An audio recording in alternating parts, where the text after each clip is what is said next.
Welcome to the Cheating Wife Stories channel.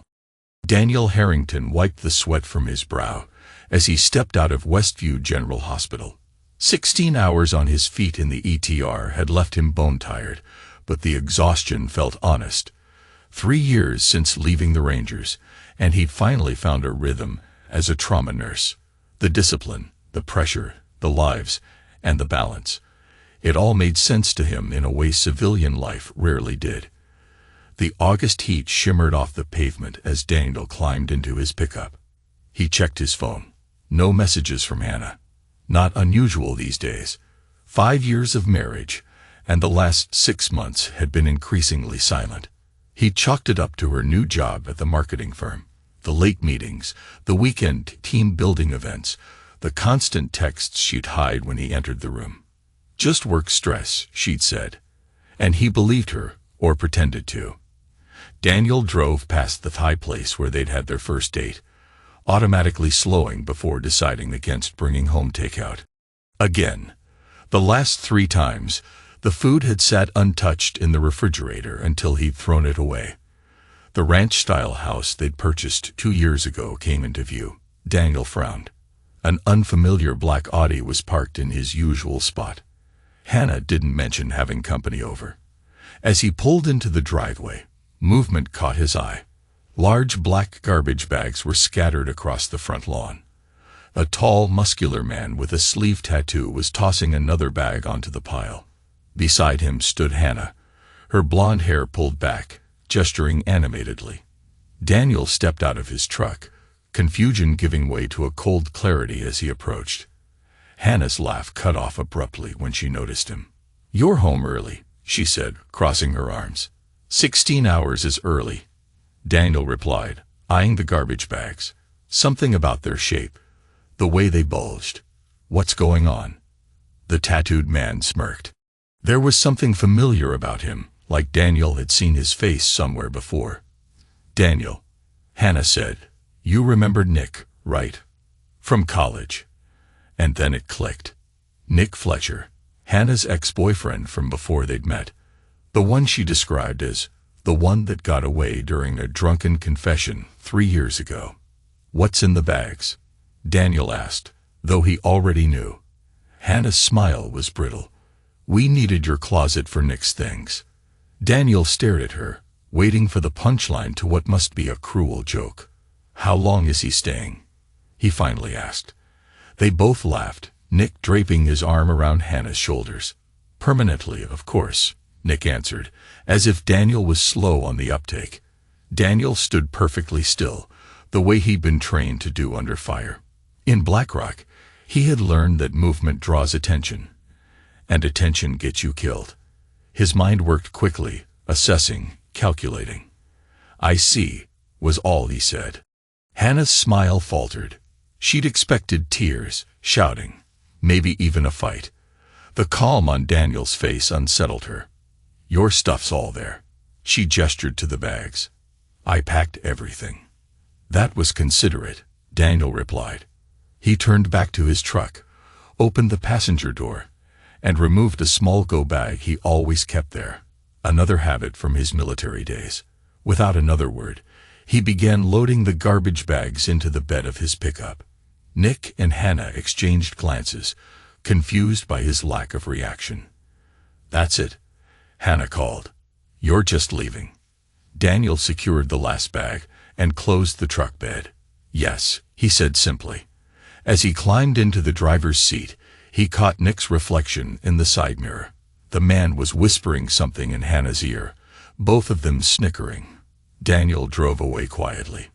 By nightfall, he'd checked into a motel on the outskirts of town, his few possessions stacked neatly in the corner of the room. He sat on the edge of the bed, still in his scrubs, and made a single phone call. "Ryan," he said when the line connected. "It's Dan. I need a favor." The storage unit was exactly as Daniel remembered it, tucked away in an industrial district with minimal security cameras and an owner who accepted cash without questions. 3 years ago, when he'd left the Rangers, his commanding officer had warned him, "The civilian world isn't built for men like us, Harrington. Keep an exit strategy." So he had. Ryan Maxwell leaned against his Jeep, smoking, as Daniel unlocked the padlock.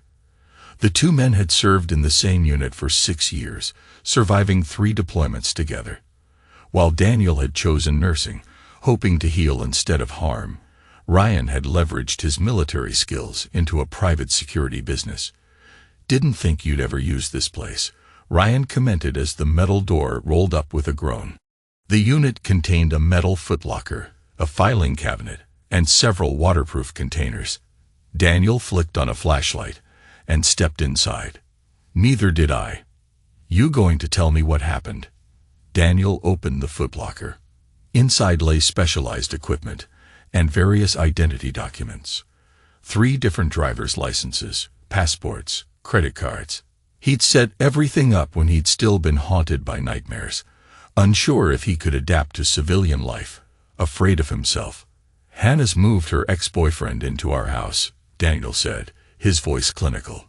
"Threw my things on the lawn." Ryan whistled low. "Brother, that's cold. What do you need?" "I've got a spare room." "Information first." Daniel pulled out a laptop, booted it up. "I need to know everything about Nick Fletcher." Over the next 3 days, Daniel became a ghost. He didn't show up for his shifts at the hospital. He didn't answer Hannah's increasingly frantic texts. First angry accusations, then confused questions, and finally worried pleas to let her know he was alive. He and Ryan worked methodically, building a comprehensive profile of Nick Fletcher. 34 years old, former semi-professional boxer who'd never quite made it big, multiple assault charges that had mysteriously disappeared, currently working as a consultant for a local businessman with suspected ties to money laundering. "He's bad news," Ryan concluded, scrolling through financial records. "How'd your wife even reconnect with this guy?" Daniel stared at a surveillance photo of Nick leaving an underground casino. "That's what I'd like to know."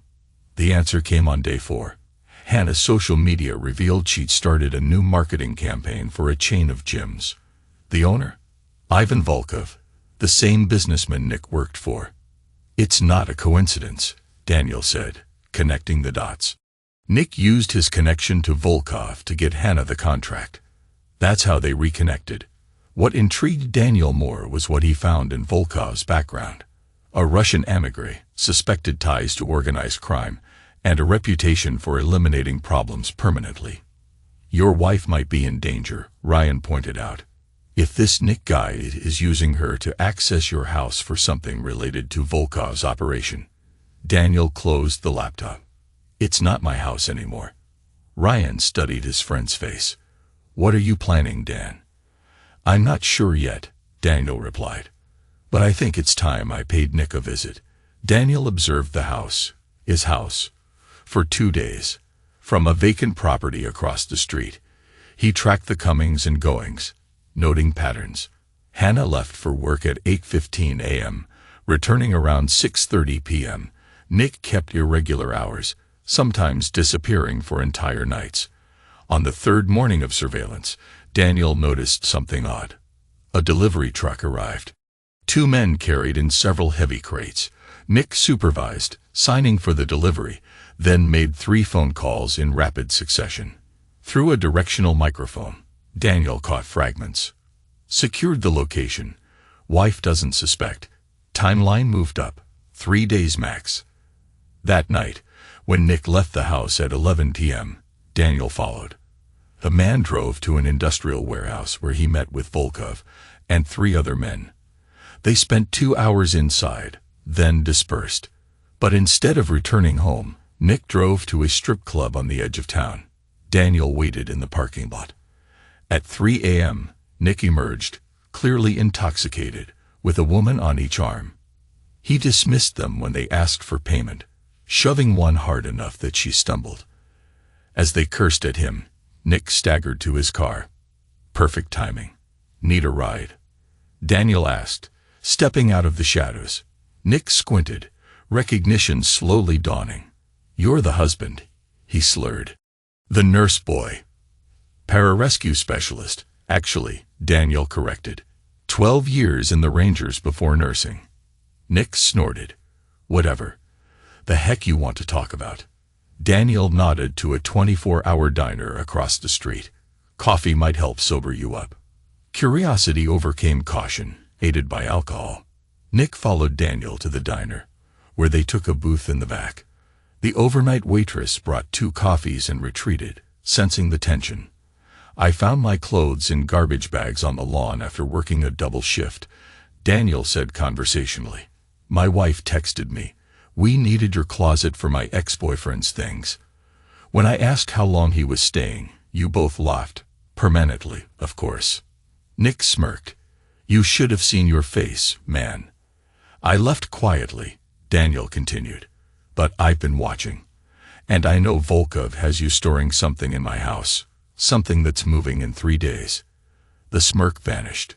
Nick's eyes narrowed. You don't know what you're talking about. Weapons, drugs, whatever it is, Hannah's fingerprints are all over it now. When the feds come knocking, and they will, she goes down with you. There won't be any feds, Nick growled. Daniel leaned forward. Unless someone tips them off. A tense silence stretched between them.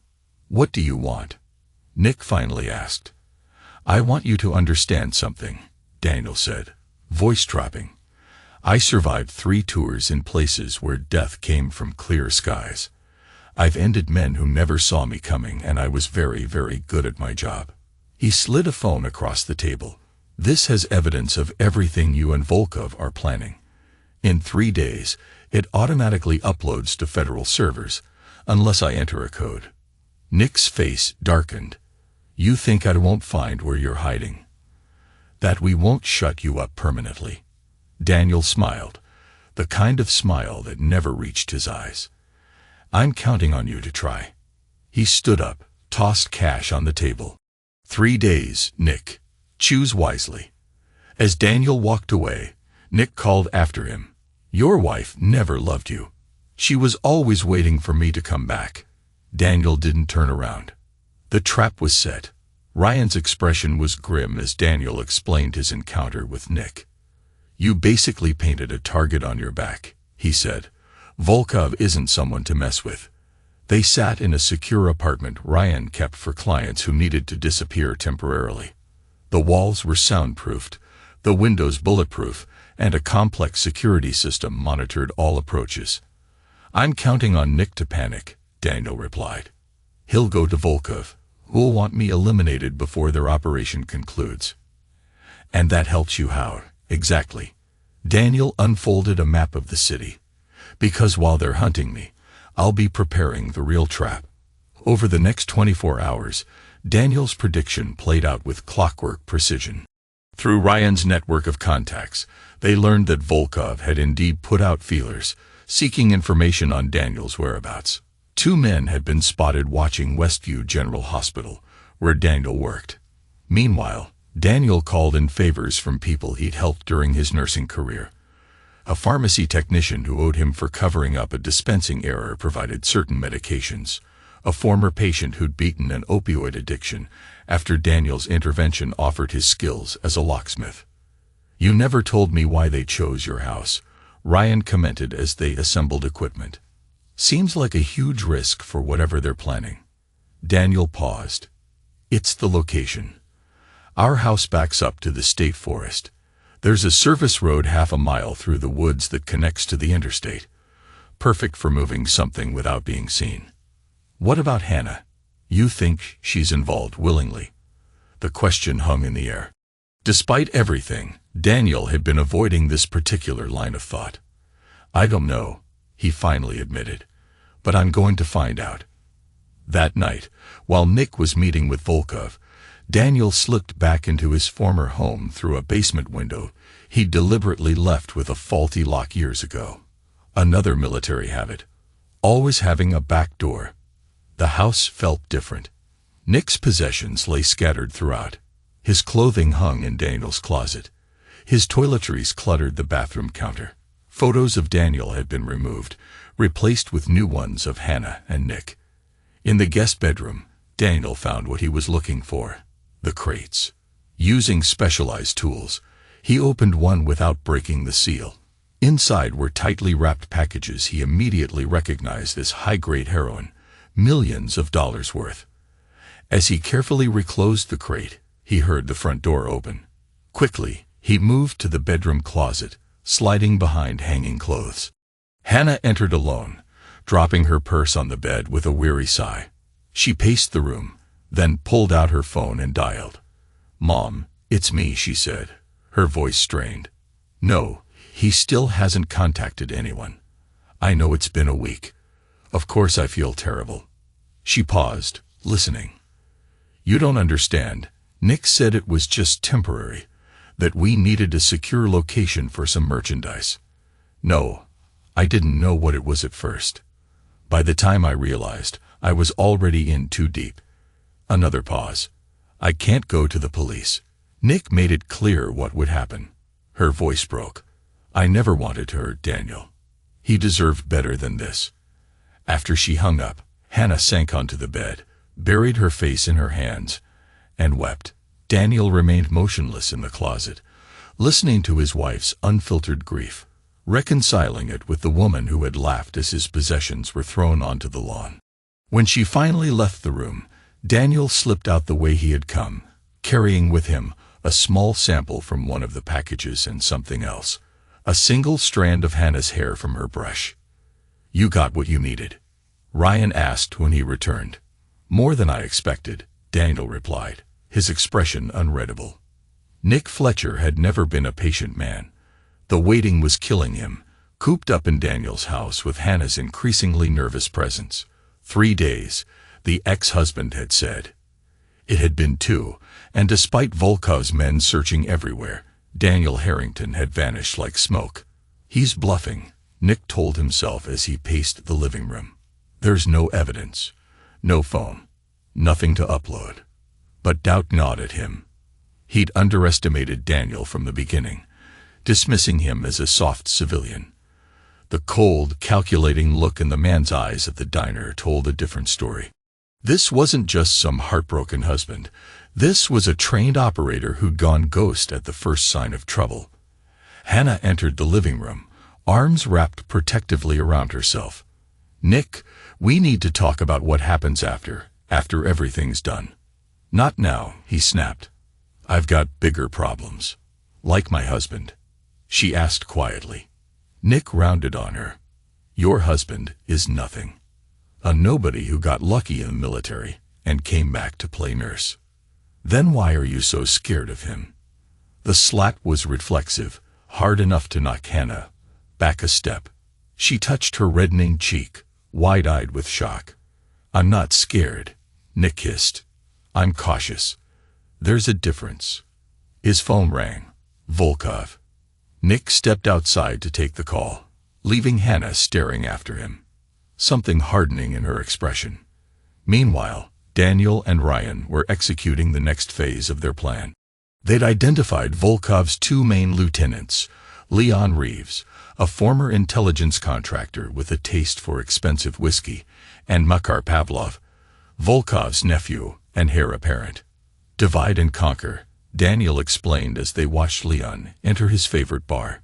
"The organization fractures when the leadership can't trust each other." Inside, Ryan took a seat next to Leon at the bar, ordered the same whiskey, and struck up a conversation about rare spirits. 20 minutes later, when Leon excused himself to use the restroom, Ryan slipped something into his drink. The next morning, Leon woke in a motel room with no memory of how he'd gotten there, only a burner phone on the nightstand with a single text. "Insurance files sent to Volkov. Need to meet. Your office. Noon." Simultaneously, Makar received an anonymous package containing surveillance photos of Leon meeting with a known FBI informant, along with bank statements showing large deposits to an offshore account. By noon, Volkov's organization was in chaos. Leon and Makar were accusing each other of betrayal, while Volkov struggled to maintain order. The weapons shipment, supposed to accompany the drugs in 3 days, was postponed indefinitely. "They're scrambling," Ryan reported after speaking with his contacts. "Volkov's pulled men off the search for you to deal with the internal threat." Daniel nodded. "Perfect. Now we need the final piece. He pulled out a burner phone and made a call to a number he'd memorized years ago. Major Miles, it's Harrington. I need to call in that favor you owe me. The next day, Special Agent Paula Wheeler of the DEA received an anonymous tip about a major drug shipment, complete with detailed information about the location, quantity, and players involved. What interested her most was the tipster's claim that a rogue soldier was planning to intercept the shipment for himself. "We have a potential bloodbath brewing," she told her team. "We move tomorrow night." As evening fell, Daniel prepared the last elements of his plan.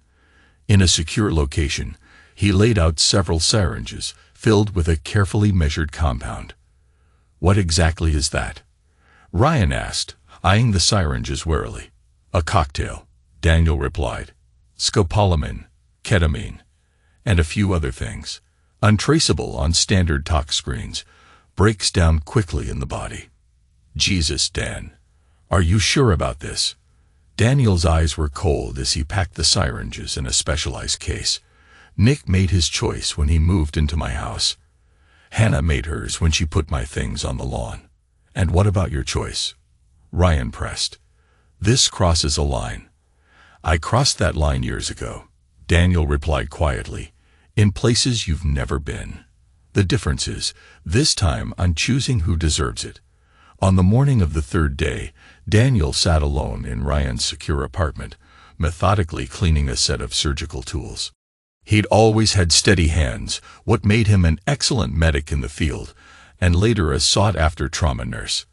Those same hands now prepared instruments not for healing, but for something else entirely. His phone buzzed with a text from Ryan. "Package delivered." The package was a carefully crafted piece of misinformation delivered anonymously to Volkov, suggesting that Daniel planned to steal the drug shipment that night. It was the final push designed to force their hand. Across town, Nick paced nervously in Daniel's former home office, which he'd converted into a makeshift command center. Maps of the area were spread across the desk, along with 3 burner phones and a handgun. "Volkov wants us to move the shipment tonight," he told Hannah, who stood in the doorway, arms folded.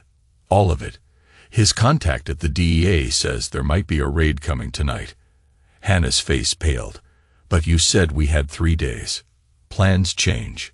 Nick checked his watch. "The trucks arrive at midnight. We load everything, and it's gone by 1 a.m., then we're in the clear." "And Daniel?" she asked quietly. Nick's expression darkened. "Volkov's men found a lead on where he's hiding. They're handling it. Will they kill him? Does it matter? He's nothing to you now." Nick grabbed her arm. "You're with me, remember? We're building something here." She pulled away. "Building what, exactly?" "A life running drugs for Volkov. Is that what you promised when you came back?" Nick laughed harshly. "Don't get self-righteous now. You knew what this was when you let me move in. I knew you needed a place to store some merchandise. I didn't know it was millions in heroin. I didn't know Daniel would be in danger." Nick sneered. "Your husband's a big boy. He made his choice when he threatened me."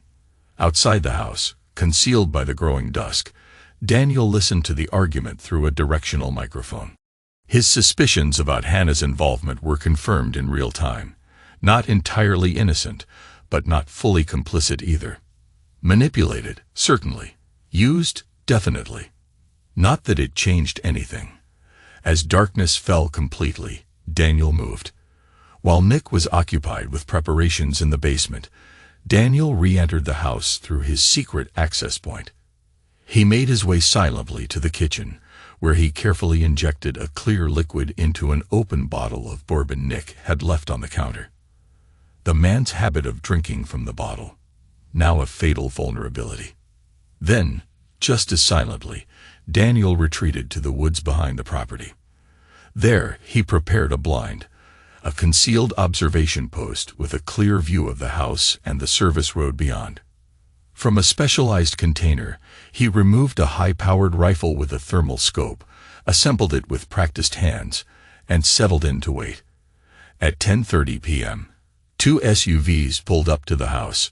6 men emerged, Volkov's security team, there to oversee the transfer. They entered the house, where Nick greeted them tensely. Through Daniel's scope, he could see Hannah being instructed to stay upstairs. At 11:15 p.m., Nick, clearly agitated, took a long pull directly from the bourbon bottle.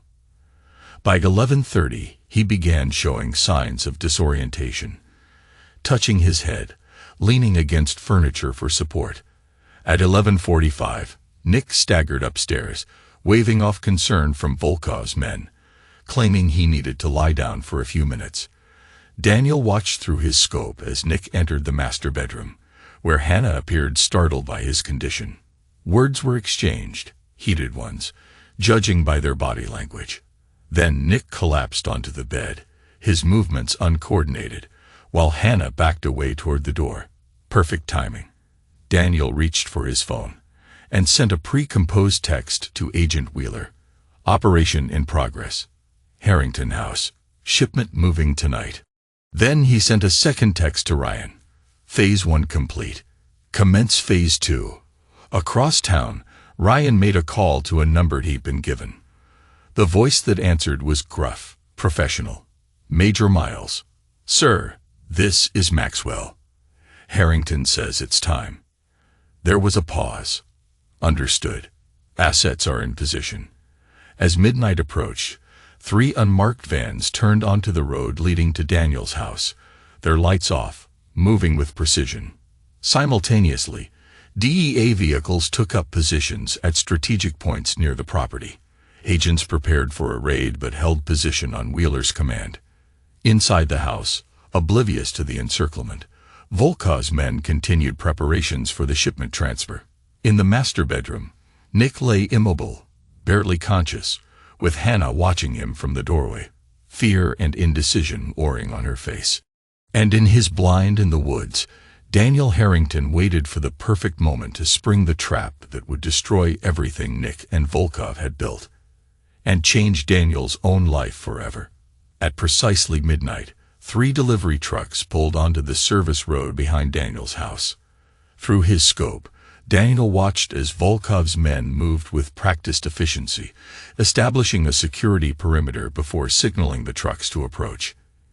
In the master bedroom, Nick lay motionless on the bed, his breathing shallow, eyes unfocused. The compound Daniel had created was working exactly as designed.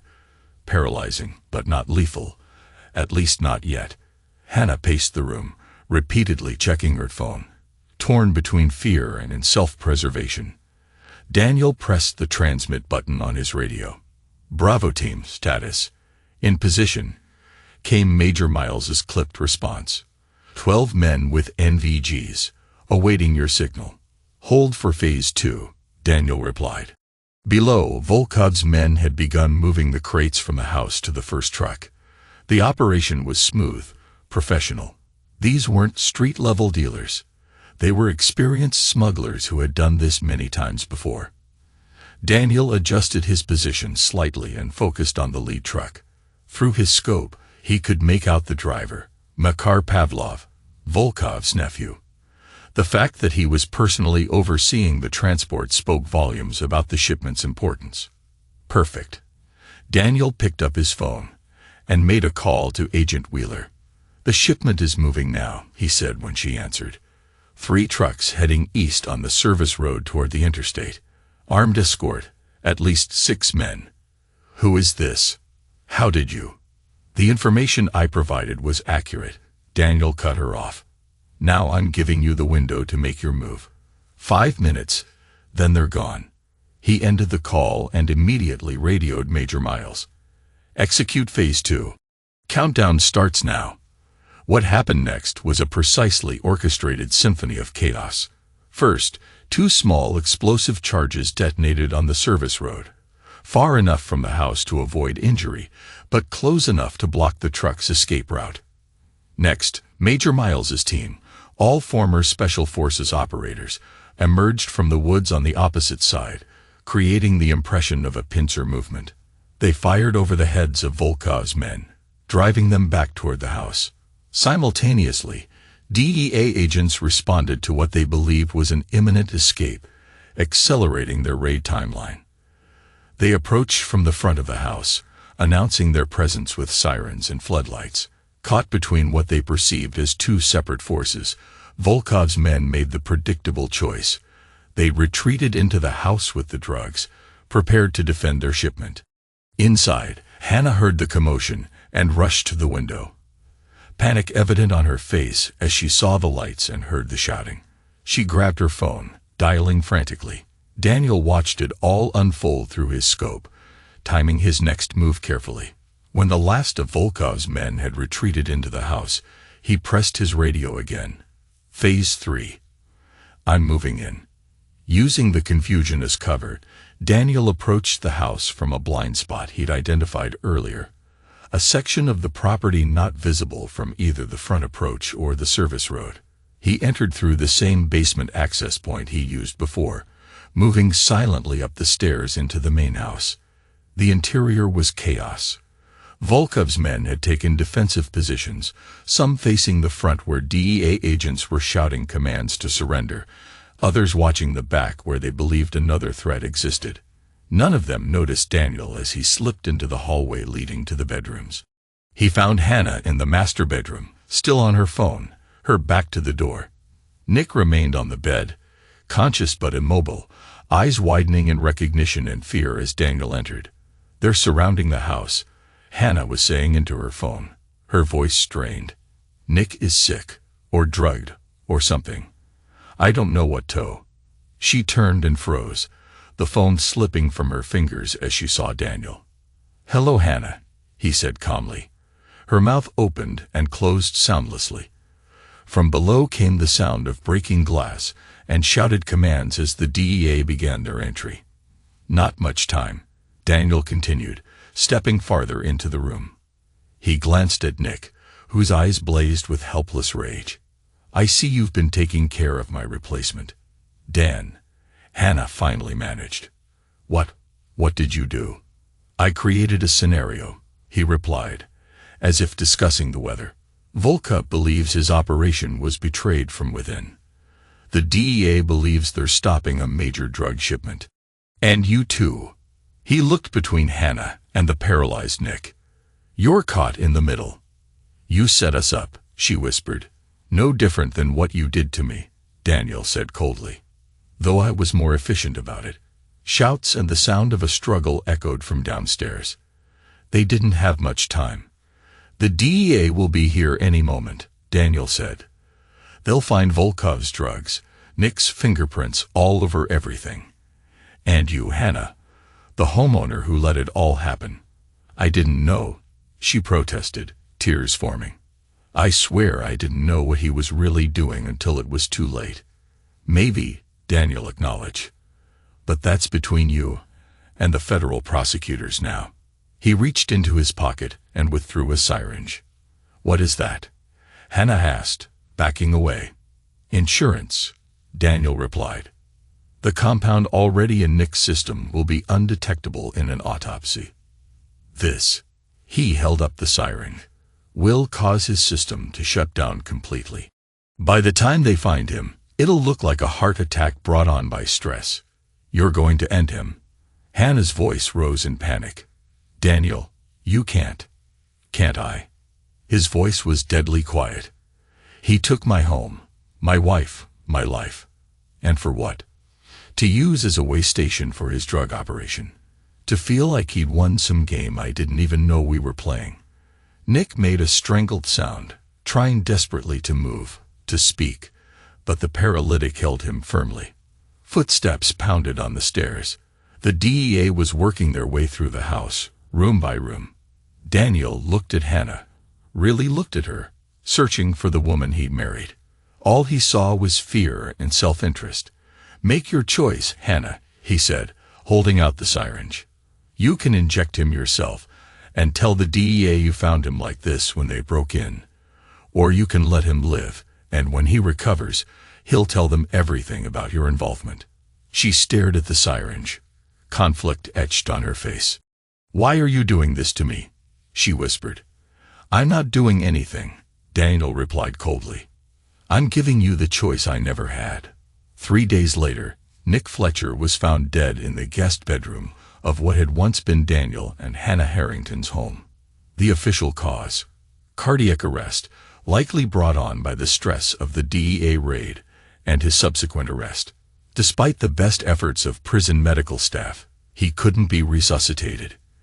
That same day, in an interview room at the federal building downtown, Hannah Harrington sat across from Agent Wheeler, her eyes red-rimmed from sleepless nights in custody. "Let me understand this," Wheeler said, reviewing her notes. "You claim you had no knowledge that the crates contained heroin, that you believed they were legitimate merchandise for Mr. Fletcher's business." "Yes," Hannah insisted. "Nick told me they were specialized exercise equipment, prototypes. That's why they needed to be stored somewhere secure, and you never looked inside these crates. Never questioned why they required armed guards to transport." Hannah's gaze dropped to the table. "I started to suspect something was wrong, but by then, I was afraid of what Nick might do if I asked too many questions." Wheeler's expression remained skeptical. "The DEA's office is prepared to charge you as an accessory. The penalties for trafficking this quantity of heroin are severe, Mrs. Harrington." "I've told you everything I know," Hannah said desperately. "What else can I do?" "Cooperation might help your case," Wheeler allowed. "But we need more than just Nick Fletcher. We need Volkov." Hannah's phone had started ringing incessantly moments after news of Nick's death broke. 87 missed calls from a blocked number before the DEA had taken her phone as evidence. She knew who it was, knew what he wanted. "If I help you with Volkov," she said carefully, "what kind of deal could I get?" Meanwhile, across town, Daniel sat in a different interview room with 2 military investigators from the Criminal Investigation Division. His hands were folded calmly on the table as they reviewed their file. "Major Miles confirms your account," the lead investigator said. "He states that you contacted him with information about a drug operation being run by a Russian national named Ivan Volkov." "That's correct," Daniel replied. "And you learned about this operation how?" "Through my wife," Daniel explained. "When I found my clothes in garbage bags on the lawn after working a double shift, my wife texted, 'We needed your closet for my ex-boyfriend's things.' When I asked how long he was staying, they both laughed. Permanently, of course." He paused. "I left quietly. 3 days later, I learned that Nick, the ex-boyfriend, was using my house to store drugs for Volkov. I reported what I knew to Major Miles, who agreed to assist." The second investigator leaned forward. "The problem, Mr. Harrington, is the timing. You reported this after you had already confronted Nick Fletcher at a diner, threatening to expose his operation." Daniel's expression remained impassive. "I needed confirmation before involving the military. The confrontation was a calculated risk to gather more information. And your wife's involvement. I believe she was manipulated," Daniel said carefully. "Whether she was fully aware of what was happening in our house is for the courts to decide." The investigators exchanged glances. "Mr. Harrington, were you present at the house during the DEA raid?" A moment of silence stretched. "No," Daniel replied evenly. "I was at Ryan Maxwell's apartment. He can confirm my whereabouts." The lead investigator closed his file. "For now, we're concluding our investigation into your involvement. The DEA has primary jurisdiction over the drug trafficking case." As Daniel was escorted out, he passed the room where Hannah was still being interviewed. Their eyes met briefly through the glass, hers pleading, his unreadable. That evening, in Ryan's apartment, Daniel watched a local news report on Nick Fletcher's death in custody. "Heart failure," Ryan commented, taking the swig of beer. "Convenient." Daniel said nothing, his attention fixed on the screen as it showed footage of Ivan Volkov being led away in handcuffs, the result of Hannah's cooperation. "You never told me what really happened in that bedroom," Ryan said carefully, "with Hannah and Nick." Daniel turned from the television. "Does it matter?" "I guess not," Ryan conceded. "But Hannah's calls, 87 of them before the feds took her phone. She's trying to reach you." "Let her try," Daniel replied coldly. "She might take a deal," Ryan continued. "Testify against Volkov for reduced charges. She could be out in a few years. Daniel stood, moved to the window. The city lights spread before him like a field of stars, each one representing lives entangled in their own dramas of love, betrayal, and consequences. It doesn't change anything, he said finally. What was broken can't be repaired. His phone buzzed with a text from an unknown number. Mr. Harrington, this is Agent Wheeler. We need to speak tomorrow. 9 a.m. Ryan read the message over his shoulder. What do you think she wants? Daniel pocketed the phone. Closure. Something few of us ever really get. 1 year later, the small cabin in the Northwood wilderness was exactly what Daniel had been looking for. Remote, self-sufficient, with a view of mountains that reminded him of Black Rock, though without the constant threat of violence. Here, the silence was broken only by wind through pines and the occasional cry of an eagle. He sat on the porch, coffee mug in hand, watching the sunrise paint the mountains gold. A year since the Volkov case had wrapped up. A year since he'd walked away from his old life entirely. Volkov had received 30 years in federal prison after Hannah's testimony helped dismantle his entire operation. Hannah herself had been sentenced to 5 years, eligible for parole in 3. A generous deal, considering the evidence against her. Daniel had never visited her, had never responded to her letters, which arrived with steadfast regularity despite his silence. They sat in a box in his cabin, unopened but not discarded, a testament to something he couldn't quite name. The crunch of tires on gravel announced a visitor, unusual for a place so deliberately isolated. Daniel set down his coffee and watched as a government SUV wound its way up the dirt road. Agent Wheeler. He'd been expecting her, though not this soon. She stepped out of the vehicle, looking out of place in her crisp suit against the rugged landscape. Beautiful spot, she commented as she approached the porch. Though a long way from civilization. That's the point, Daniel replied, gesturing to a second chair. Coffee? She nodded, taking the seat while Daniel went inside to pour her a cup. When he returned, she was surveying the valley below. I could get used to this view, she admitted, accepting the coffee. But you won't, Daniel said. You're here on business. Wheeler sipped her coffee, considering him over the rim. Volkov's organization has been dismantled, his assets seized, his associates prosecuted. A complete success by any measure. And yet you're here, Daniel observed. She set down her mug. Nick Fletcher's autopsy has been reviewed.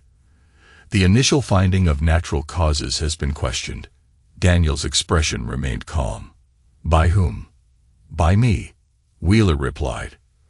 There were inconsistencies, subtle ones, nothing that would stand up in court, but enough to make me curious about what really happened in that bedroom during the raid. About whether Hannah Harrington is serving time for more than just drug trafficking. Daniel held her gaze. Are you here to arrest me, Agent Wheeler? No, she said after a moment. I'm here to close a file, to satisfy my own curiosity. And if you don't like the answers. Wheeler looked out at the mountains again. Sometimes justice and the law don't perfectly align. Nick Fletcher was a violent criminal who destroyed lives for profit. If his death wasn't entirely natural, she shrugged. I can live with the ambiguity. Daniel studied her, recognizing in her pragmatism something that echoed his own military experience, the understanding that the world rarely offered clean moral choices. The official record stands, he said finally. Anything else is speculation. Wheeler nodded slowly. Fair enough. She reached into her jacket and withdrew an envelope. Your ex-wife is being released next month. Good behavior, cooperation, the usual factors. She asked me to give you this. Daniel made no move to take the envelope. She's dying, Wheeler added quietly. Cancer. Advanced stage. The Bureau arranged compassionate release. The news landed like a physical blow, unexpected in its impact. Daniel had imagined many futures, many possible endings to their story, but not this. Reluctantly, he took the envelope. Thank you for the coffee, Wheeler said, standing. And for your service, both military and otherwise. After she'd gone, Daniel sat for a long time with the unopened envelope, turning it over in his hands as the sun climbed higher in the sky. Finally, he tore it open. Inside was a single photograph. Hannah and Daniel on their wedding day, laughing, unaware of the camera. On the back, in Hannah's handwriting, "I made my choice that night. I chose wrong. I'm sorry." No plea for forgiveness. No request to visit. Just an acknowledgement of the truth they both knew. Daniel returned to the cabin and placed the photograph in the box with the unopened letters. Then he packed a small bag with essential supplies and locked the cabin door behind him. The mountains called, as they always did when his mind needed clearing. He would hike to the ridge, make camp, and watch the stars appear one by one in a sky untainted by city lights. In that vastness, he would contemplate what remained after revenge had burned itself out. Not forgiveness, certainly, but perhaps something like peace. As he shouldered his pack and set off on the familiar trail, Daniel thought about choices. Those made in moments of crisis, those made in cold calculation, and those yet to come. He thought about Hannah, dying in a hospital somewhere, carrying the weight of her decisions to the end. He thought about Nick, whose arrogance had cost him everything. And he thought about himself, a man who had walked away from bloodshed only to create his own version of justice when the world demanded it. The path steepened. His breathing deepened. Behind him, the cabin grew smaller with distance. Ahead lay the wilderness, indifferent to human dramas, offering neither judgment nor absolution, only the next step forward, and the one after that. Daniel Harrington kept walking.